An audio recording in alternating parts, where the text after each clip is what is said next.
Olá, pessoal! 6 de fevereiro de 2024. E esse é o estudo da obra Em Busca da Verdade, realizado pelo canal Mood e eu sou Vitor Antenori Rossi. Estamos no encontro de número 31, capítulo 8.2, Os Sofrimentos no Mundo.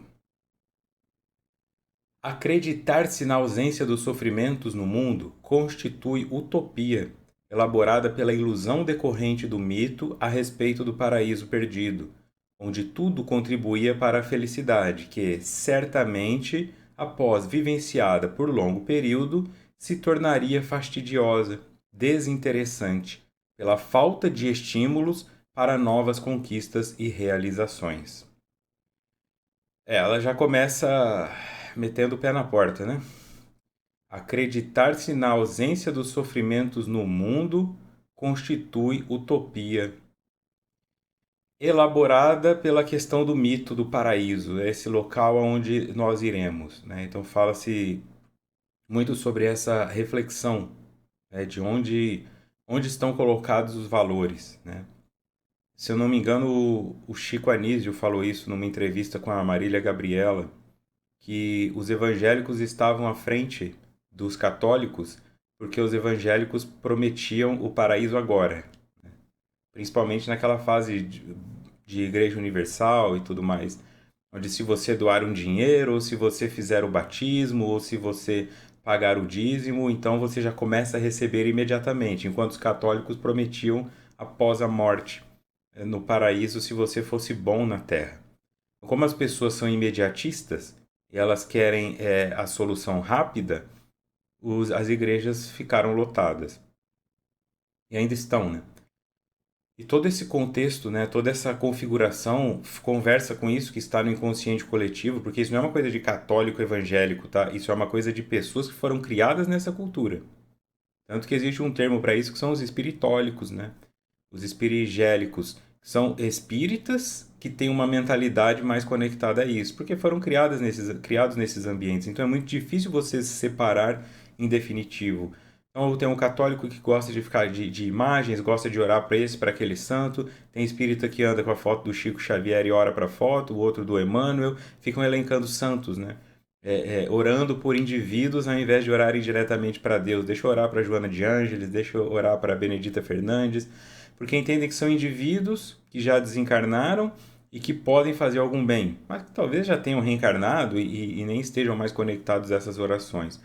Então esses traços falam disso. O principal desse slide é quando Joana diz: se isso fosse possível, se realmente nós chegássemos a um paraíso, nós ficaríamos entediados. Porque não há nada pior para uma mente que está sempre construindo do que não ter mais o que construir. Então são mansões com indivíduos deprimidos lá dentro, fortunas no banco que o cara não sabe mais no que usar, né? Que a pessoa não sabe mais o que fazer com aquilo, relacionamentos que se estabilizaram de alguma forma e as pessoas começam a, deixa eu instalar o Tinder escondido aqui para ver se aparece outra coisa. E não é que existe um problema, essa pessoa está me maltratando, é porque não há problema. É tão tranquilo que fica essa ideia de a calmaria antes da tempestade. Está tudo muito tranquilo, algo ruim vai acontecer. Não é uma premonição, é um desejo. No fundo, eu quero que algo ruim aconteça quando está tudo bem, porque eu não sei lidar com o tudo bem por muito tempo. Isso vai me gerando uma tensão, uma paranoia. Em dado momento eu penso, não é possível. E se nada acontece para me tirar desse status, eu vou lá e provoco, às vezes consciente ou inconscientemente.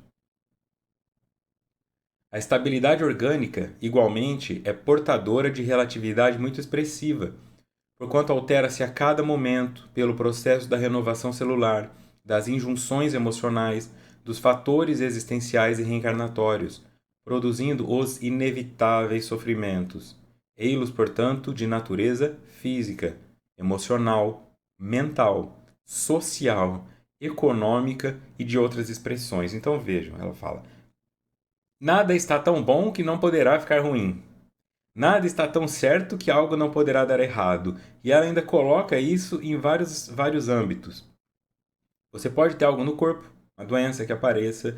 Você pode ter algo emocional, em termos de sentimentos. Você pode ter algo mental, em termos de neurose, em termos de esquecimentos. social, um amigo que briga com você, uma pessoa que te trai, uma questão econômica, é demitido, não é demitido, o mercado fica ruim, e outras expressões. Um espiritual. Quer dizer, tem tanta coisa para dar errado, né? E quando eu falo errado, eu falo disfuncionar. Então é óbvio que em algum momento alguma estará assim. Essa busca toda que nós estamos trabalhando aqui com relação a construir-se, né, como um indivíduo melhor, é alcançar a plenitude. A plenitude seria a ausência de problemas internos em todas essas áreas. Por que internos? Porque se amanhã eu acordar anjo, nada, eu não tenho preocupação financeira, não tem nada que o meu corpo possa. Bom, então eu morri, eu estou em espírito, eu alcancei todos os graus de evolução, não há nenhum problema que eu tenha que lidar em mim. Aí eu vou olhar para fora. Aí tem um outro passando fome. Tem um outro dentro de uma cadeia. Tem uma outra que acabou de ser estuprada. Como é que eu consigo ficar em paz? Se eu me tornei puro amor, então por extensão eu começo agora a amar tudo que está ao meu redor, como é que eu vou sentar comendo uma pipoca vendo uma palestra de Deus enquanto tem uma criança sendo estuprada? Eu não consigo. Por isso eu digo, quando eu resolvo dentro de mim, eu vou enxergar fora e vai ter problema. Então nunca acaba. O paraíso não existe. O estado completo de pacificação só existe para o corpo físico quando ele morre. Para a mente, para o espírito, para a psique, se você acredita em eternidade, né, imortalidade da alma, se você acredita em reencarnação, então você não acredita em chegar a um local onde você não terá mais preocupações. Quanto mais você evolui como indivíduo, mais você se preocupa com o que está fora. Então, se você não liga nada para o que está acontecendo fora e só se preocupa com você, a isso chamamos egoísmo, que demonstra o seu grau de imaturidade espiritual. Quanto mais egoísta você é, menos evoluído você está. Por este motivo. Então, mais as suas dores serão suas, causadas por você, e não mais pelas escolhas dos outros. Você olha para o seu corpo, conserta ele, aí aparece algo no emocional. Aí vem algo no mental. Aí tá tudo certo, sua mãe começa a ter Alzheimer. Aí tá tudo certo, seu pai infarta. Então não acaba. O gato envelhece e vai ter que fazer tratamento para diabetes. Não acaba. Se acabar, segundo Joana, nós entediamos. Foi a observância desse sofrimento que levou o príncipe Siddhartha Gautama, o Buda, à reflexão de que tudo no mundo é sofrimento, apresentando as suas 4 nobres verdades, estudando as suas causas e consequências, os mecanismos de libertação e as técnicas da harmonia integral. O Jung, em dado momento, né, quando questionam ele, como que as pessoas poderiam aplicar a psicologia junguiana, né, a terapia junguiana, e ele diz: só eu posso aplicar a terapia junguiana porque só eu sou Jung. Né? Então seria algo como eu que sou o Vitor Antenori, eu teria que aplicar, a que eu aplico é a antenoriana. Eu posso pegar o conhecimento de Jung, assimilar alguma parte disso, que vai se misturar com o que eu já tenho e, consequentemente, eu não farei igual a ele. Então o Jung deixa claro que ninguém pode ser igual a ele, não porque ele não é alcançável ou porque ele é insubstituível, mas porque ele é um indivíduo com as próprias histórias. Tá? Então é mais um movimento de humildade. A questão de Buda, quando se fala de Siddhartha, é um indivíduo. Buda é um estado iluminativo. É um estado de awareness, percepção, quando você consegue dissipar as sombras e alcança algo parecido com a individuação, com a angelitude, essa tomada de consciência. Então, o Buda, qualquer um pode ser. Siddhartha, só ele foi. Um indivíduo que era protegido dos males do mundo, então é um símbolo, né, de você estar ali super protegido, dentro de um palácio, e você nunca pode sair. De repente você sai. E quando você sai, você descobre que existe uma pessoa pedindo dinheiro na rua, um doente sem tratamento, uma criança sem pai e mãe, Quando ele entra em contato que existe dor no mundo, ele entra em contato com o quão boa era a condição dele. Então isso gera um sentimento de eu preciso gerar uma reparação, eu preciso criar uma reparação. E ele começa a ir para um extremo de oposto, de não comer, de não fazer, e vai emagrecendo, e ele vai entrando num estado onde ele tem que viver com o mínimo possível, porque até então ele vivia com o máximo. Então, em dado momento, quando ele percebe, né, quando ele escuta uma conversa, quando ele olha a questão de um instrumento de uma corda, né, quando a corda de um instrumento, se você pega um violão, por exemplo, e a corda está muito tensa, ela pode romper. Se ela está muito frouxa, ela não gera som. Então ele entendeu que deve existir um equilíbrio, nem muito tenso, nem muito frouxo. Então não adianta ficar ali só meditando, sem comer, sem fazer nada, sem socializar. Mas também não adianta ficar se privando da dor, né, e fechando os olhos para o que existe. Esse estado de equilíbrio é a iluminação. Quando ele entende essa movimentação, quando ele aplica isso em si mesmo, então ele torna-se Buda. Se você se torna Buda, significa que você conseguiu viver no equilíbrio, no estado meditativo, que é o meio. Você não está nem tão rígido querendo ser o ser perfeito e nem tão solto como se não houvesse amanhã. Ok? Baseado nas suas experiências, como Cida, como Marta, como Paulo, como Adailton. É você que vai determinar o que é um estado melhor hoje do que aquele que você estava ontem e o que você poderá fazer amanhã para que esteja melhor que hoje. Um 0,1 que seja, tá? Não é de 0 a 10. Nota do expositor, no livro Diga Nikaya, no Sutta 16, está o seguinte: que eu, bem como vocês, durante muito tempo, tenhamos de ter viajado e deambulado neste longo ciclo, é devido a não termos descoberto nem penetrado 4 verdades. Quais são elas? A nobre verdade do sofrimento, a nobre verdade da origem do sofrimento, a nobre verdade do cessar do sofrimento e a nobre verdade do caminho que conduz à cessação do sofrimento. Por isso, o budismo tem uma relação muito forte com a lei de causa e efeito. Então, Joana fala aqui que o Siddhartha, a reflexão de que tudo no mundo é sofrimento, apresenta suas 4 nobres verdades. Então, existe o sofrimento, este sofrimento tem uma origem, este sofrimento pode ser cessado, e para a cessação desse sofrimento existe um caminho, um método, causa e efeito. O seu sofrimento tem uma origem. E quando esse sofrimento você não identifica a origem dele, você cria um novo. Isso será mostrado agora nos estudos aqui para frente. Por que comigo? Por que eu? Porque só as telhas da minha casa saíram voando com a ventania. Porque o meu filho nasceu com esse transtorno.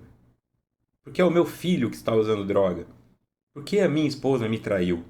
Porque eu, entende? Tem um motivo. Mas por quê? E às vezes o motivo não é algo que dependa de você. A minha esposa me traiu porque eu não fui homem suficiente na relação. Não, ela te traiu porque ela é adúltera. E ela é adúltera porque o lar dela foi corrompido, ou porque a moral dela ainda não alcançou esse estágio, ou porque ela não tinha certeza que ela queria um casamento, uma relação monogâmica, mas ficou com você porque tinha medo de ficar sozinha. E agora que o outro começou a dar moral para ela, ela falou: eu também quero. É tanta coisa que se eu não entendo que existe sombra fora de mim, que as pessoas com que eu me relaciono também não estão prontas, eu sofro porque eu sempre acho que a culpa é minha. Não é que você não é o suficiente porque você é uma pessoa ruim. É sua mãe que é narcisista. E não importa o que você faça, ela não vai te elogiar. É porque o seu pai é alcoolista. Mesmo que ele chegue reclamando, eu bebo porque vocês estragaram minha vida. É mentira. Ele bebe porque ele é viciado, porque ele não se trata. Não é porque os filhos dele são ruins. E se o casamento dele é ruim, foi uma escolha que ele fez. Divorcia. Se eu divorciar, não é problema seu. Essa é a compreensão de libertar-se. Todo sofrimento tem uma causa. Seu pai que bebe, o narcisismo da sua mãe, o seu diabetes, o câncer que apareceu agora, o filho que morreu. Tem uma causa. Mas por que o meu filho? É triste. Né? Então eu tenho um amigo, um grande amigo de infância, que tinha um relacionamento muito difícil com o pai dele, né? De eles saírem no soco, já na adolescência dele. E a única pessoa que conseguia manter aquilo funcionando com alguma estabilidade era a mãe dele. Porque o pai gostava da mãe dele e ele gostava da mãe dele. Então, meio que por conta da mãe dele, eles não se destruíam. Eles aguentavam aquela tensão. Então, isso não é causa, isso não é conta, isso aconteceu. Então, eles fizeram uma viagem em família e a mãe dele, porque a mãe dele era uma pessoa muito generosa, né? Então a mãe dele mudou de lugar no carro e foi para o banco de trás. O pai dirigindo, era para ser a mãe na frente, a mãe foi para o banco de trás, para ele não ter que ir apertado atrás. Então foi o pai na frente, a mãe atrás e as outras duas pessoas atrás. Bateram o carro. Todas as pessoas sobreviveram, exceto a mãe. O que aconteceu com esses dois indivíduos, o pai e o meu amigo, é um negócio inacreditável. Eles disfuncionaram em tal nível que eles não conseguiram mais conectar. Esse meu amigo gerou um esquecimento, ele se afastou de todo mundo, ele se esqueceu de nós, um amigo de infância, ele se esqueceu de tudo que tinha acontecido antes, foi embora para outra cidade, foi estudar em outra cidade, fez mestrado, não sei o quê. E o pai dele desfuncionou e todo mundo via ele pela rua catando lixo dessas caçambas. Ele virou acumulador desses de filme. Passado 20 anos, né, há pouco tempo, na pandemia, um pouco antes da pandemia, este pai morre e este filho vem para enterrar o pai. E quando ele volta para a cidade, que eu estava ali, ele quer me reencontrar, porque ele havia esquecido de tudo e nós vamos lembrando, eu vou contando para ele coisas que nós vivenciamos e ele vai se lembrando como alguém que voltou de um coma. E quando ele foi na casa desse pai para pegar as coisas do pai, ele viu que o pai era acumulador, porque até então ele não sabia. Tinha ferragem, tinha caixa, tinha tudo que vocês imaginam. E quando ele foi na direção da cama do pai e levantou o colchão, tinha um ninho de ratos embaixo do colchão. O pai dormia em cima de um ninho de ratos. Esse foi o quanto o sistema disfuncionou como quando uma das pessoas morreu. E ele ficou muito tempo num ateísmo por causa disso. Uma raiva de Deus. Por que, que não foi meu pai quem morreu? Por que, que eu tirei o lugar da minha mãe e não fui eu quem morreu? Mas há uma causa para isso. Só depois, e foi neste velório que, conversando com ele, né, não por minha causa, mas conversando com ele, eu percebi que ele tinha alcançado uma iluminação com relação àquilo tudo. Quando ele viu o estado que o pai ficou, ele sentiu que de alguma maneira o pai já tinha sido punido suficientemente. Então são 2 décadas que foram necessárias para que houvesse uma cura, porque eles ficaram em negação. Talvez com terapia, em 3 ou 4 anos, isso teria se resolvido. Se eu me fecho quando vem uma dor, então eu recebo o diagnóstico de que eu estou com câncer ou que eu estou com enfisema, e aí eu me fecho e fico com mais raiva, aí são 2 sofrimentos. Então, se existe um sofrimento, existe uma causa. Este sofrimento pode ser cessado, mas para isso existe um método. É mudar a alimentação para emagrecer, é fazer um tratamento para parar de fumar ou de masturbar-se, é fazer alguma terapia de casal para tentar resgatar o casamento ou buscar um divórcio que não seja litigioso. É ressignificar a sua relação com seu filho, que agora na adolescência quer bater em você. Não é fácil. Só que como o sofrimento não foi construído da noite para o dia, a cessação dele também não será. Ok? Voltando em Joana. A opção negativa apresenta o efeito do sofrimento hoje como o recurso para a conquista do equilíbrio mais tarde. O denominado mal é uma presença natural no psiquismo, como as experiências negativas do primarismo que se inscreveram no cerne do ser. Ela fala: o denominado mal é uma presença natural no psiquismo.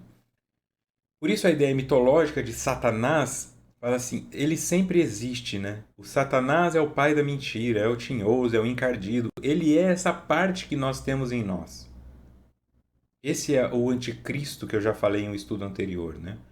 Quando eu tenho um comportamento que vai contra o que Cristo pregava, Cristo pregava o perdão, eu guardo rancor, eu estou sendo anticristo. Se eu sou o anticristo, eu sou satânico. Por quê? Para este sistema, para isso que está acontecendo no mundo, eu não estou trazendo amor, eu estou trazendo rancor e mágoa. Então eu sou o pai da mentira. Porque eu não estou deixando que a verdade emerja. Qual é a verdade? O outro tem falhas, ele me machucará. Não cabe a mim julgar. Eu me afasto, mas eu não levo comigo o rancor. Rancor significa que quando alguém falar, você viu a Juliana? Ai, nem me fala da Juliana. Acredita que outro dia ela fez tal coisa comigo? Você fica com aquilo, levando adiante uma coisa. Eu estava vendo também um podcast do Leão Lobo, estava sendo entrevistado. E eu gosto de ficar assistindo esses cortes, né? Onde as pessoas ficam colocando para fora quem elas são na verdade, né? Como esses podcasts são muito longos, a persona cai, aí o indivíduo emerge. E estava ali o Leão Lobo, perguntam para ele, e o Clodovil? O que você acha do Clodovil? E ele descascou, quer dizer, o Clodovil já morreu. E ele ficou falando muito mal do Clodovil, assim, como se ele tivesse um prazer, uma satisfação de falar o quão o Clodovil foi ruim para ele. Isso é guardar um rancor. Porque alguns falam, eu não tenho nada para falar desse cara, eu não quero falar sobre ele. E pronto, isso é não guardar o rancor. Mas ele ainda espalha. É, ele fazia isso, ele era, e vai criando uma difamação no indivíduo que já não pode se defender, e mesmo que seja verdade, ele já morreu. Por que que você não deixa a agressão que ele fez com você morrer também? Então isso é ser anticristo. Eu não esqueço a agressão que me fizeram. E normalmente essas pessoas esquecem o bem que receberam. Elas recebem 9 bens. Elas não falam sobre isso. Mas o único mal que elas recebem, isso elas ficam dando palestra repetida. Então é ser anticristo. Esse espaço de sombra, esse espaço satânico que emerge dentro de mim, né, que é onde a presença de Deus não está, foi colocado para fora, porque o indivíduo não pode aceitar maldade em si. Então projetaram que existe um Satanás. Jesus foi tentado por Satanás. Jesus foi tentado pela própria humanidade. Porque é um corpo. Há uma concentração plena, é um corpo. Jesus nasceu num corpo humano. E nesse corpo humano, teve um dia que ele acordou com uma ereção. Ué, ele não era homem? Teve um dia que ele foi comer na casa dos outros e teve uma diarreia o dia inteiro. Não era homem? Então o que é a tentação do corpo? É um desejo de qualquer coisa. Às vezes uma irritação com relação ao fariseu que insistia, às vezes uma frustração com relação ao apóstolo que não aprendia. Então ele não é o sentido de aparecer um diabo falando, olha Jesus. Mas as pessoas não podem aceitar que existia humanidade em Jesus. Por isso Joana diz, essa parte ela é natural. Isso é a sombra. Tem muita coisa boa na sombra, talentos enterrados, mas tem negatividade também. Se eu não consigo conceber que Maria teve Jesus porque transou com o pai dele, não porque o Espírito Santo a preencheu, eu não consigo chegar lá. Teve um estudo que eu falei sobre isso, eu não lembro qual livro, e teve gente que falou: eu não consegui assistir esse estudo porque parece que você está violentando Maria. Olha só o nível que chega. Maria não pode ter tido relação sexual. Se Jesus não nasceu de uma virgem, não tem valor. Isso é um absurdo. Porque é uma negação da sexualidade feminina. É um aprisionamento na ideia de que é um pecado. O sexo em si, que nós nascemos do pecado por isso. Mas os cachorros transam na rua, as araras transam na árvore, assim, é natural, a natureza precisa disso para que a vida aconteça. Assim como, mas aí quando a mulher está grávida falam que sagrado, que beleza. Aí faz aquele ensaio, né, quase sem roupa, só com um véuzinho bonito. Mas tá desse jeito porque transou. Por que que é difícil olhar para isso? E não transou papai e mamãe rezando, transou de quatro. Por que que é tão difícil? Só isso. É uma aceitação de que isso não é feio, isso não é sujo. Isso é violento, isso é criminoso quando é um adulto, com uma criança, quando é uma pessoa que não quer a outra força. No resto é natureza. Eu tenho que olhar para Jesus e entender que ele passou por essas coisas. É uma questão natural da fisiologia masculina. Mesmo que o indivíduo seja celibatário, em dado momento ele terá a poluição noturna, ou seja, ele estará dormindo e terá uma ejaculação. Então, se Jesus não tinha relações sexuais com ninguém, teve dias em que ele acordou ejaculado. E vão falar o quê? Olha só, é simples. Convide-se, né, a quebrar os tabus e os preconceitos que se tem com relação a isso, Porque esse denominado mal é uma presença natural no psiquismo, como as experiências negativas do primarismo que se inscreveram no cerne do ser. A opção negativa apresenta o efeito do sofrimento hoje como recurso para a conquista do equilíbrio mais tarde. É isso que eu tenho que entender. Eu sofro nesses aspectos porque eu sou humano. Nós somos humanos e nós dominamos. Cara, nós temos que comer, nós temos que dormir, nós temos que ir ao banheiro, nós deixamos um rastro, tá? O esgoto fede. Nós somos muito primitivos com relação ao que seria uma evolução. Para com isso. Nós somos animais. Nós somos animais. O nosso cérebro é muito bem desenvolvido, mas nós somos animais. E agora que vai chegar o carnaval, você vai em alguns locais e vai estar cheiro de urina por todo lado. Qual que é a diferença disso de um leão urinando na árvore? É o bêbado? Quando o cara não urina em si mesmo, né? Nós somos animais. E isso é bonito. Eu não posso ficar achando que eu sou um ser superior que já levita. Não, nós somos animais. Tem coisa que você não pode fazer porque você vai ter que parar para ir ao banheiro. Isso é uma limitação. Isso é uma limitação que força a humildade, que força uma percepção. Eu preciso deixar de ser animal. Eu estou num planeta que, olhado de fora, olha o leão, olha a girafa, olha a anta, olha o Vitor. Eu sou isso. Olha aquele castor comendo a árvore. Olha aquele Vitor pegando a alface. É só isso. Mas ele pensa um pouco mais, então ele conseguiu construir a casinha dele com alvenaria. Não o Vitor, né? Porque eu não sei nem mexer cimento. Mas alguém consegue. Aceitar que, assim como existe uma violência dentro de todo animal, existe uma dentro de mim. Assim como existe medo, ansiedade, todos esses aspectos. Nós temos seres humanos que matam outros. A criança maltratada que permanece no ser continua necessitando do colo de mãe, de apoio, de compreensão, a fim de encontrar a libertação que somente existe no esforço pessoal de cada um, ou através da orientação lúcida dos estudiosos do comportamento humano. A criança maltratada que permanece no ser continua necessitando do colo de mãe e de apoio. Então, nós somos animais mais evoluídos que os outros em termos de racionalidade, mas afetivamente são pouquíssimas espécies, se é que tem alguma, que o filho fica com a mãe depois que cresce. E nós somos pessoas de 45, 50 anos. Ai, que saudade da minha mãe. Ai, mãezinha. 50 anos e tá com saudade da mãe. Porque tem uma criança ferida. Não é saudade da pessoa. Ai, que legal, eu gostava de conversar com a minha mãe. Eu quero a minha mãe. É isso. Eu não tô falando num tom pejorativo, eu tô falando como a criança faz. Eu quero a minha mãe. Porque é o que a criança faz. Mas você não vê o gato que você adotou falando, me leva lá pra minha mamãe. Ele já vê você como isso. Então ele entende, aquela não existe mais. Então você olha e não fica, ai, que saudade da minha família. Essa é a sua família, onde você está agora. Se você tem um filho, um marido, uma esposa, ou não, um gato, isso é sua família. Se você mora sozinho, essa é sua família. Acabou lá atrás. Não tem mais pai e mãe. Ah, eu tô com raiva do meu pai aos 30 anos. Acabou. A partir do momento que você consegue se limpar, amarrar seu tênis, fazer suas coisas, você não precisa mais do seu pai. Nós escolhemos precisar, porque nós temos a criança ferida. Nós cobramos o outro. Eu sou disfuncional hoje porque meu pai me bateu. Não, eu escolhi ser. Então, como esse indivíduo que eu citei que ficou disfuncional porque ele dependia totalmente da esposa e o outro ficou disfuncional porque dependia totalmente da mãe, eles levaram muito tempo. O pai nem chegou a alcançar porque morreu em cima de ratos. Nunca conseguiu se curar. Então, olha o quanto era pesado para essa mulher carregar esses dois. Olha como eles afundaram depois que ela saiu. Olha a força dessa mulher segurando os pilares para que o teto não caísse. É óbvio que ela tem que ir embora. É óbvio que era ela que ia morrer nesse acidente. Não dá. Ninguém aguenta. Não é a função de ninguém carregar os outros. Aceitar esse espaço que você ocupa no mundo é falar: não é mais minha mãe e meu pai que me devem alguma coisa, sou eu. Eu vou ter que me cuidar. Eu vou ter que cuidar dessa criança.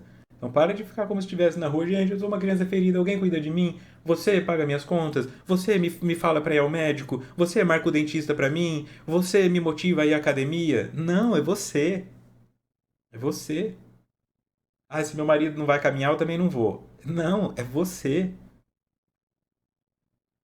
Proceder bem para não sofrer, cumprir os deveres, a fim de não ser penalizado, trabalhar pelo progresso da sociedade para fruir benefícios, tornou-se uma transferência do Deus temor ancestral pelo negocismo interesseiro, mediante o qual Deus retribui em bênçãos tudo o que se faz de bom, punindo severamente quando se pratica o mal. Então ela diz: como existe essa projeção, não há uma iluminação, né, como essa de Buda. Há uma barganha. Eu vou fazer o bem, porque se eu fizer o bem, Deus me premia. Ou se não me premia, não deixe o diabo me punir.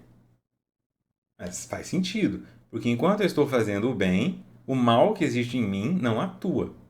Aí eu vou fazer o bem. Eu vou ajudar a fazer sopa para os moradores em situação de rua. Vitor, você fica responsável por cortar a cenoura e a Sônia vai mexer com a cebola. Eu tô lá cortando a cenoura. Ei, mas vem que me dá uma faca cega. Porcaria dessa faca. Essa Sônia também só fica conversando, não faz nada com essa cebola aí. Depois eu vou acabar aqui e ainda vou ter que ajudar ela com a cebola. Igual o Gerson ali, fica falando, falando, falando, por que que não tá arrumando as cadeiras? Tá vendo que os caras já estão chegando? Daqui a pouco eu corto meu dedo. Aí eu vou servir meu dedo pros moradores em situação de rua. Tanta raiva que eu tô de picar aquela cenoura. Então não vai. Então não vai. Então troca de lugar e senta lá e espera a sopa. Você está na posição de quem tem que receber. Você não pode dar. Você está cortando cenoura com essa raiva, você vai dar diarreia para esses caras. Eu tento fingir, né? Esse é o Tiririca falando. Eu tentei fugir de mim, mas onde ia eu tava.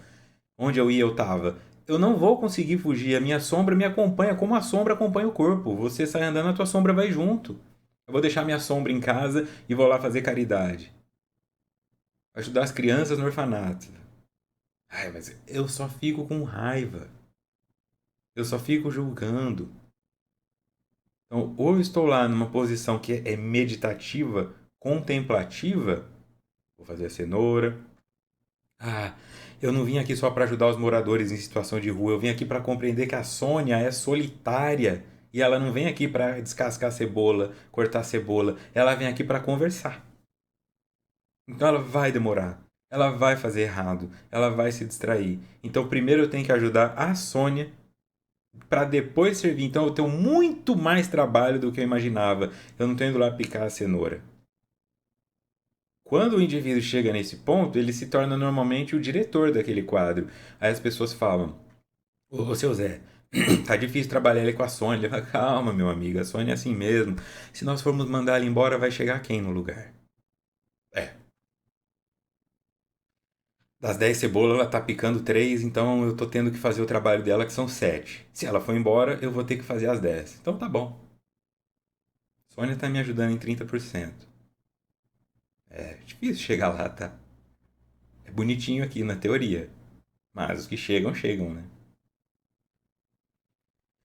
Então eu paro de transferir por medo a Deus e não passo a fazer o bem por negocismo interesseiro, achando que Deus vai me retribuir o bem que eu fizer. E eu vou ser punido se praticar o mal. Quem conduz perfume impregna-se da mesma forma, como ocorre com aquele que carrega putrefação. Quando se opera em termos de saúde emocional e significado psicológico, satisfações profundas ressumam do inconsciente e tomam conta da realidade consciente. Quer dizer, aqui vai muito com aquela ideia, né? Quando a pessoa diz: coloque um lençol no varal e fique jogando carvão nele até ele ficar preto. Quando você terminar, olha para sua mão e veja o quanto ela está preta, mais do que o lençol. Então, aquilo que eu levo para o outro, antes de chegar no outro, se impregna em mim. Então, se eu estou levando bem, eu impregno de bem para depois dar ao outro. Se eu estou levando rancor, eu me impregno de rancor para depois falar mal do outro. Sou eu que decido o estado mental em que eu vou estar. Quando se opera em termos de saúde emocional e significado psicológico, satisfações profundas ressumam do inconsciente e tomam conta da realidade consciente. Eu começo a alterar a parte que está em mim. E isso vai alterar a minha conduta. Os sofrimentos no mundo, portanto, defluem dos dramas existenciais dos indivíduos em desajuste e em carência afetiva, tresmalhados do rebanho, aguardando que o pastor deixe as demais ovelhas para buscá-los. Aqui, ó, pega a minha criança, pega a minha criança. É nessa fase conflitiva que o herói adormecido assume a postura do filho pródigo que parte para um país distante, que são as experiências inusitadas, muitas vezes transformando-se em sofrimentos que o trazem de volta ao regaço do pai, misericordioso que o aguarda. Como eu saio buscando alguém que me resolva, eu falo, eu vou ser o herói, eu vou dar conta. Aí eu não dou, porque eu não sou herói. Eu sou humano, animal. Aí eu volto. Eu vou. Esse meu amigo precisou fazer tudo isso para voltar, perceber o quanto o pai estava em sofrimento. Então essa é a ideia. Eu vou para fora. Eu volto. Essa volta para o pai significa volta para o bem, sair da rebeldia. O que aconteceu comigo foi injusto. Deus me abandonou, ninguém fez nada. Como pode existir Deus no mundo se tem uma criança sofrendo abuso? Como pode existir Deus no mundo com tanta guerra? A pessoa não consegue se conformar. Ela quer o paraíso, ela quer Deus fale: ah, não, você soltou uma bomba, vou te matar de infarto. Ah, não, Hitler emergiu, vou dar um AVC para ele. Não vai acontecer. Nós somos responsáveis por isso. Isso desenvolve um monte de coisas. Seria mais fácil se nós concentrássemos os nossos esforços nisso. Olha o quanto de tecnologia se desenvolveu na guerra contra o nazismo. Não seria melhor se tivesse se desenvolvido sem o nazismo? Mas não, o investimento primeiro vai para a guerra. Então, o que você usa hoje de televisão, tablet, internet, satélite que estão lá em cima, isso é tudo por conta de guerras. Tecnologia bélica. Depois chega para você. Se nós não tivéssemos guerras, nós provavelmente estaríamos bem atrasados tecnologicamente comparados a hoje. Talvez mais felizes, mas mais atrasados. Por quê? Para quê? Para quê? Para que eu preciso? Eu preciso jogar uma bomba no indivíduo sem matar o piloto. Vou desenvolver um drone. Mas para que eu vou desenvolver um drone? Aí a Amazon pega esse drone e faz entrega em casa. Pronto, vem um drone lá nos Estados Unidos e joga a caixa graças à guerra.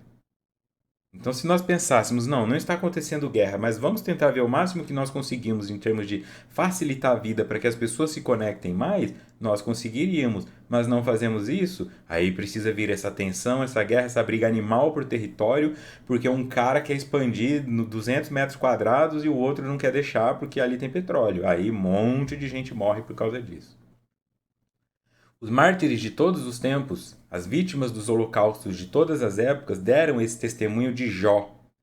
Mantiveram o self na fragmentação individual da divindade mesma, harmonizando-se e permanecendo em vinculação com Deus. Porque aqui ela cita Jó como um indivíduo que, mesmo as coisas destruídas, ele continuava firme na fé. Então, Jó tinha um monte de coisa, aí o Satanás fala: o Jó é o servo mais fiel porque ele é rico, porque ele tem uma família bonita. Se você deixar eu tirar essas coisas dele, você vai perceber que Jó não tem essa fé toda. Aí Deus fala para Satanás: tá bom, vai lá e tira. Aí o gado morre, a família morre. Mas ele continua com fé. Então deixa eu tirar a saúde dele. Aí ele fica doente, perde os amigos. No fim, Jó está lá, na pobreza dele, cheio de feridas no corpo, se coçando com cacos de telha. E ele ainda fala: Deus dá, Deus tira. Aí, como Deus provou para Satanás que Jó tinha fé, ele devolve a Jó tudo o que ele tinha e muitas vezes mais. É lógico que isso não é verdade. Porque se você tem 3 filhos e os 3 morrem e depois você tem mais 3, você substituiu os 3? Não, você perdeu 3 filhos. Essa dor nunca será curada. Ai, Deus me devolveu. Não. Ninguém vai ocupar esse espaço. Ela tinha 5 filhos, um morreu, nem faz tanta falta. Faz. Ela não sofreu menos do que uma que só tem um filho. Então, essa ideia de que Deus devolveu tudo para Jó, Deus não devolveu nada, porque o que se perdeu não se devolve. Mas é um elemento. As coisas estavam acontecendo. Então, meu casamento ruiu, eu continuo firme em Deus. Tive uma doença, continuo firme em Deus. Agora que as coisas deram certo, deu um problema na economia e todo o meu investimento foi perdido, eu continuo em Deus. Ou seja, eu não cometo suicídio, eu não fico com raiva, eu não me drogo, eu não odeio. Eu sigo firme. Não significa que eu não vá sentir dor. Então, quando o Jó está lá se coçando com os cacos de telha, significa que ele sentiu muita dor. Apesar disso, ele não desviou-se do amor. O amor que ele tinha nas regras de que Deus dá, Deus tira. Ou seja, existe causa e efeito. Se eu estava feliz quando eu ganhei, eu não posso ficar infeliz porque eu perdi. Eu posso me sentir triste, mas eu não fico infeliz. A tristeza é uma emoção. A infelicidade é um estado. O estado tem que ser mais forte do que a emoção. Ok? Emoção, sentimento. O sentimento é um estado. A emoção é passageira. Agora, por conta de uma tristeza, eu vou comer um x-tudo, aí isso vai gerar em mim uma gordura que, quando eu olhar no espelho, vai gerar em mim um sentimento de infelicidade que me deixará num estado infeliz. Estou triste, não vou acender o cigarro. Estou triste, não vou comer o x-tudo. Estou triste, não vou assistir pornografia. Estou triste, vou continuar onde eu estou. Não vou encher a cara hoje, estou cansado. Descansa. Não chama de happy hour o momento em que você ataca teu fígado com álcool. Não tem nada de happy aí. Assim, mesmo no auge das amarguras, dos desaires, das aflições, de tudo quanto significa o mal gerador dos sofrimentos, existe da luz uma réstia em plena treva, apresentando a solução, propondo o reencontro com Deus. É isso que no popular nós falamos de uma luz no fim do túnel, né? Uma réstia de luz na treva. Não existe treva completa. Essa é a ideia. Quando se fala, todos nós temos a centelha divina. É isso. Uma centelha, um vagalume, num quarto completamente escuro, já não é completamente escuro. Você sabe onde o vagalume está. Então, essa é a centelha divina. É uma brasa que nunca se apaga. Não importa quão densa seja a treva em que você se sente, se você se concentrar, você vai perceber onde essa centelha está, e esse é o caminho para você voltar para casa. Essa é a migalha de pão citada nos estudos anteriores. Né? Mas quando a pessoa entra em desespero, logo que alguém apaga a luz, primeiro tudo é escuridão. Depois de um tempo, seus olhos vão se acostumando. Quando eu falo de não beber, não fumar, isso é você fazendo assim, ó. Não, não, não, não, não, calma. Isso é a meditação. Eu estou no meio da treva. Capotei meu carro um dia depois do seguro ter vencido. Calma. Não corta os pulsos. Calma. Espera. Você vai ver uma saída. Tem um irmão para quem você pode pedir dinheiro. Tem alguém. Você pode colocar uma vaquinha na internet, pedir ajuda. Não sei. Talvez você não vá conseguir mesmo, vai ter que recomeçar. Você vai encontrar uma saída mais viável do que o suicídio, a drogadição, a violência. Tá? A mulher me traiu, vou matá-la. Se ela não ficar comigo, ela não fica com ninguém. Calma, pensa bem. Pensa bem. É melhor você ficar nessa coisa do seu ego de falar eu fui corno por 6 meses do que ficar numa cadeia segurando a toalhinha para os outros presos se masturbarem. Porque é isso que acontece com quem chega. Se eles não estiverem usando você como objeto sexual. Vale? Não vale. Nunca vale. A resposta violenta, a resposta cega, nunca vale. A resposta lúcida, quando você pensa sobre aquilo e busca esse feixe de luz, essa vai sempre te guiar em direção ao amor. E é a resposta mais sábia, por mais dolorosa que seja a situação.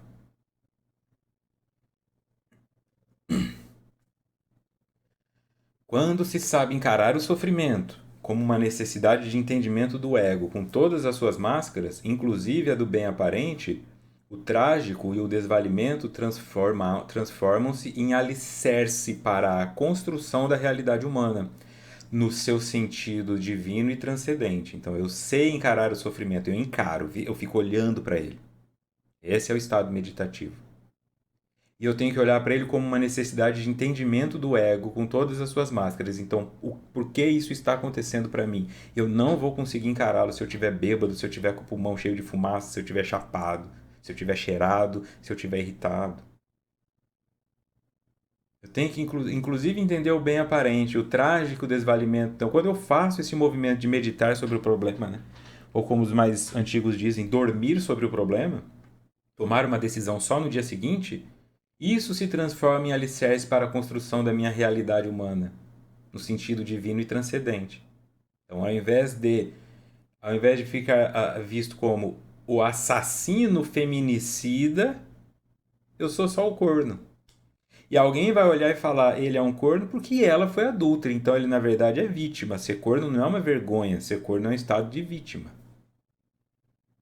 Há uma cultura de fazer piada sobre isso. Ah, você não é homem suficiente, por isso sua mulher te traiu. Isso é sintoma de machismo, né? De machismo estrutural. Ser corno é uma vergonha. Você tem sua honra. Te fez corno, você tem que matá-la. Mas na verdade, ela é que deveria ser vista como a errada. Ok? Se ela escolheu fazer isso, é porque moralmente e emocionalmente ela ainda não estava madura para pelo menos falar: estou interessado em outro, vou me separar de você. Ou tanto faz. Isso não é problema de quem sofreu. Isso é uma dor para quem sofreu, mas é um problema de quem causou o sofrimento. Parar de culpar a vítima, né? Existem indivíduos emocionalmente fragilizados que, diante do sofrimento, vinculados teoricamente a qualquer denominação religiosa, sentem-se defraudados e interrogam aflitos: por que Deus permite que isso me aconteça? Onde está Deus que não me vem em socorro? Será que realmente existe Deus? E é aquele mesmo comportamento infantil de falar assim: duvido que você pegue aquela borracha para mim. Amor, já que você tá em pé, pega água para mim. Mas daí que eu tô em pé. Já que você vai na cozinha, aproveita o quê? Você poderia, por favor, fazer isso por mim? Ah, você já está indo lá, traz água para mim. A pessoa faz isso com Deus. Ah, acho que Deus não existe, porque se Deus existisse, ele ia vir aqui me pegar, né? Aí fica assim, cadê? Nada? Então, se eu reclamar desse câncer, ele não vai sumir? Por que isso está acontecendo comigo? Se eu reclamar desse vizinho, ele não vai se mudar? Mas Deus, eu sou uma pessoa tão boa, por que esse vizinho é ruim para mim? O vizinho não morreu? Infantil. Infantil. Porque eu me acho vítima. Eu não me acho efeito de uma causa que eu criei. Eu me acho vítima de uma aleatoriedade. Então, assim como eu acho que a doença veio do nada, eu quero que ela vá embora por um milagre. E como eu sou uma pessoa boa, eu acho que eu tenho currículo suficiente para Deus fazer esse milagre para mim. Se ele não faz, eu começo a achar que Deus não existe, porque eu sei que eu mereço. Falando assim fica até constrangedor, né? O seu conceito a respeito da divindade é mágico. Retrocede ao período primário em que o arquétipo do miraculoso predominava no seu inconsciente, a tudo resolvendo, impedindo que acontecessem as experiências iluminativas. Claro, porque eu não preciso, é meio assim, eu posso dormir no sofá que eu vou acordar na cama. Não é a criança que tem isso. Ah, o adulto dormir no sofá, ele acorda com torcicolo, dor na lombar, ele nunca mais dorme no sofá. Criança não. A criança dorme de cabeça para baixo igual um morcego e acorda bem. Mas o principal ponto é ela entender: eu posso desfalecer aqui, no restaurante, que eu vou acordar com a boca limpa, e no carro, dormindo na cadeirinha. Aí eu acordo. Porque o meu papai e a mamãe me carregaram. Aí eu fico querendo que Deus faça a mesma coisa. Eu vou dormir doente e eu quero acordar saudável. Eu vou dormir gordo e eu quero acordar magro. Eu vou dormir com o casamento destruído e eu quero acordar. Oi, amor, tudo bem? Que bafo gostoso você está hoje. Me beije novamente como era antes. Aí você acorda, a pessoa já não está mais lá na cama. Você acorda, a doença ainda está lá. Isso dá raiva. neste indivíduo que não compreende que tem responsabilidade por tudo que lhe acontece e por tudo que deve ser feito. Então, eu citei anterior, é você quem tem que marcar seu dentista. É você quem tem que marcar sua terapia. E isso é um processo tão forte que quando a pessoa me procura para fazer terapia e fala assim, Vitor, eu quero marcar terapia para o meu marido, eu falo, então manda o seu marido mandar uma mensagem para mim do WhatsApp dele, porque eu não vou marcar através de você. E tem gente que não volta. É engraçado. Mas eu sei que se eu fizer o movimento de atendê-lo através dela, eu vou sempre atendê-lo através dela. Aí é ela que vai pagar, é ela que vai falar que ele não falta. Então é isso. Se esse indivíduo não tem condições nem de vir ele mesmo conversar comigo para marcar a terapia dele, eu não quero atendê-lo, porque eu não atendo crianças. É nesse sentido. E a pessoa melindra e não volta, porque não consegue. Nem a pessoa que fez o movimento, né? A mulher que veio marcar não entende a lição que eu estou oferecendo para ela. É verdade, essa já é a terapia começando. E aí ela fala, então vou procurar outro. Ela talvez nem conta isso pro marido. Ela fala, eu tentei com o Vitor, ele tá sem agenda, vou tentar com outro, não sei o quê. Aí ele marca o horário, a pessoa vai lá e fala, oi, tudo bem? Assim, eu vim fazer terapia, minha esposa marcou para mim, porque a esposa vira secretária. Nesse movimento, você precisa assumir responsabilidade. Então vá à academia mesmo que sua esposa não vá. Faça caminhada mesmo que seu marido não vá. Cozinhe uma comida boa mesmo que seu filho não venha para casa hoje. Quando meu filho não vem, eu como qualquer coisa. Se você come qualquer coisa, você se torna qualquer coisa. Nós somos o que comemos. São esses gestos de amor que Joana está propondo. Você assuma a responsabilidade e pare de fazer porque outra pessoa precisa ou achando que alguém cuidará de você em coisas que são sua responsabilidade. Aí quando essa pessoa desaparece, morre, acontece o divórcio, o cara fica lá, eu não sei. Aí ele começa a pegar as roupas dele e levar na casa da mãe para lavar. Quantos homens de 40, 50 anos, quando se divorciam, voltam para a casa da mãe e tudo que a esposa fazia, que deveria ser uma função dividida, a mãe volta a fazer. Isso é um sintoma de desconexão consigo. Isso é esperar essa divindade mágica e nunca tornar-se o divino. Quando Jesus era convidado a curar alguém, ele sempre interrogava: Tu crês que eu posso te curar? Ou Tu queres que eu te cure? Desse modo, ensejava a contribuição do próprio paciente no processo de recuperação, produzindo neuropeptídeos responsáveis pelo refazimento orgânico, emocional e mesmo psíquico, tornando-se receptivos à força que dele emanava. Porque antes ela está falando que o nosso estado mental de querer a cura altera a nossa neurologia. O nosso sistema nervoso central começa a produzir possibilidades maiores de recepção daquilo. Então, se o indivíduo chega e fala, eu quero fazer terapia e eu estou marcando a minha, ele mostra que ele está responsivo à terapia. Se ele vem através da esposa, ele não volta para o segundo encontro e ainda vai falar que eu fui ruim. Ele vai falar, o tratamento foi ruim. Então, a médica fala, olha, fica em jejum, não come, segura, tenta manter a concentração, dorme direito. Aí ele chega lá, não fez a parte dele, o exame não dá resultado. Aí vai falar que o exame foi ruim, que teve alteração. Eu sou o responsável. E ficando responsável por isso, o próprio Hipócrates, né, o pai da medicina ocidental, diz isso: antes de curar uma pessoa, certifique-se de que ela está disposta a abandonar aquilo que a fez adoecer. Porque não é sua responsabilidade como médica, como psicóloga, como terapeuta, não é sua responsabilidade curar o outro. A sua responsabilidade é auxiliá-lo no processo de cura quando ele escolhe esse movimento. Mas se ele não está disposto, não está disposto. Ó, o que está te deixando com insônia é o café. Ah, mas eu não quero parar o café. Então, não há terapia que possamos fazer. Acabou. Eu não vou te convencer a parar de tomar o café. Já foi diagnosticado. A cafeína está fazendo você ter insônia. Se você não quer parar com a cafeína, você não quer parar com a insônia. É simples. Continue com a sua insônia até você não dar mais conta. E aí, quando você for obrigado a parar com a cafeína, aí você volta. A fé religiosa saudável, bem direcionada, também adquire e oferece significado à existência humana, emulando o crente ao prosseguimento dos compromissos que abraça, dignificando-se com os esforços que empreende para ser melhor e luminoso como resultado das disposições internas voltadas para a felicidade.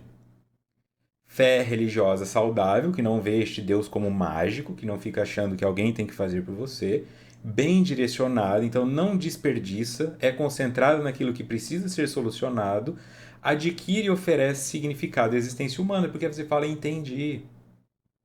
Eu não tenho que parar de comer para emagrecer porque eu quero caber numa roupa menor. Eu tenho que me reeducar para que naturalmente eu tenha uma qualidade de vida maior. Meu corpo, como consequência, responderá a isso emagrecendo, mas eu não faço isso por isso. Eu não paro de fumar para não infartar. Eu paro de fumar porque eu não quero mais envelhecer.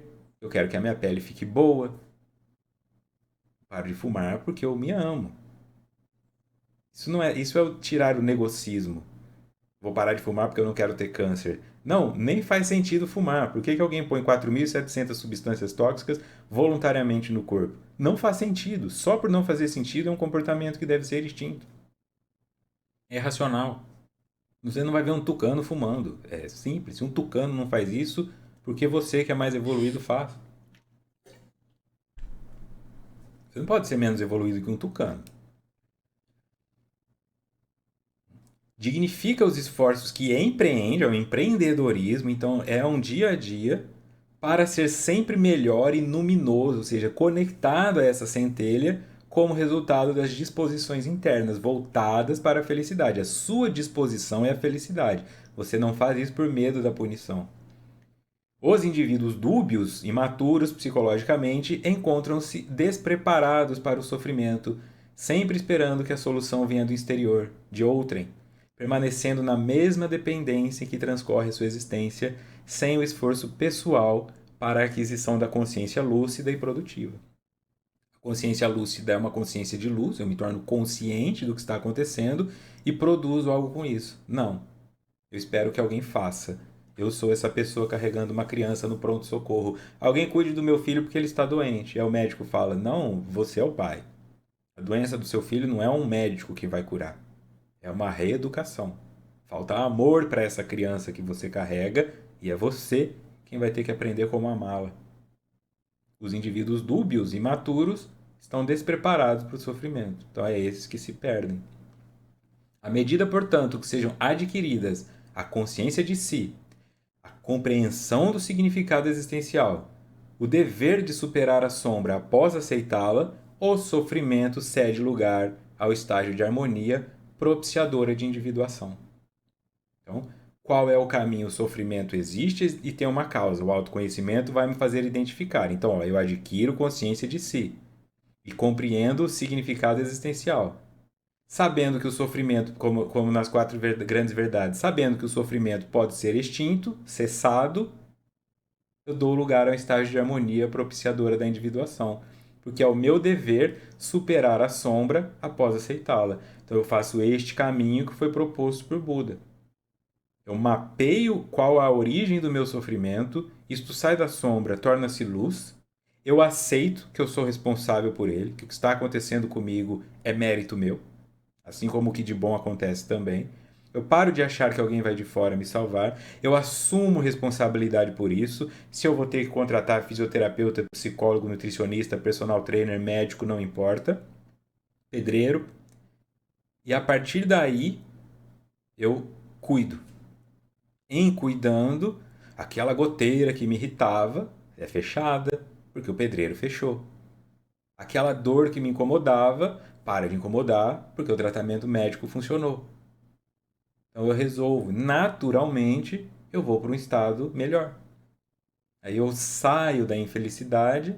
Ai, tá chovendo, vai cair a goteira. Então eu paro de ficar triste porque vai chover e falo que gostoso, tempinho de chuva, vou dormir. Mas quando eu tenho a goteira, a chuva me incomoda. É a mesma chuva. Uma que me faz dormir gostoso porque a goteira foi fechada e uma que me deixa bravo porque a goteira está aberta. Então, ao invés de ficar reclamando e esperando alguém vir fazer alguma coisa, eu vou lá e faço. E isso propicia a individuação, que será o tema do próximo encontro no dia 10 de fevereiro, capítulo 8.3, a individuação. Isso aí. Assumir responsabilidade. Espero que o estudo tenha trazido boas reflexões para vocês também. Nos encontramos no próximo, então. Até lá.